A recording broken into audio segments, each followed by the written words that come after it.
Noël approche. Cette année encore, vous serez nombreux à offrir un cadeau de seconde main, moins cher mais aussi plus écologique. Agathe Cézanne, chargée de développement de la recyclerie Brest-en-Jouet.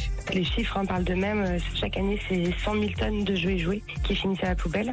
Ça fait 1,3 jouets jetés par seconde en France. Donc c'est assez énorme, c'est colossal. Et puis en fait, c'est surtout qu'on se rend compte que la durée d'utilisation d'un jouet par les enfants, c'est à peu près 8 mois. Et en fait, les personnes les gardent environ 10 ans dans les placards. Donc ça veut dire qu'on a plus de 9 ans où ces jouets sont parfaitement en état d'usage et en fait plus utilisés.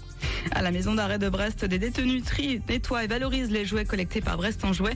L'association les remet ensuite en vente à petit prix à la recyclerie Un Peu d'Air, par exemple. Pour poursuivre ses activités, Brest-en-Jouet a lancé une campagne de financement participatif qui prend fin dans une semaine sur Kango. Les infos sur brestenjouet.com. Et là, l'idée, c'est de pouvoir acheter du matériel pour notre activité, qui nécessite notamment un transpalette peseur, un nettoyeur vapeur qui est agréé petite enfance. Donc c'est pour être sûr que tout ce qui est nettoyé soit utilisable par les petits enfants, mais aussi de quoi préparer la vente aux professionnels de l'enfance et donc notamment de quoi acheter du matériel photo pour pouvoir faire un catalogue qui sera à disposition des professionnels. Il suffit d'aller sur kango.bzh et ensuite de chercher Brest-en-Jouet et chaque don est utile et chaque partage est utile aussi.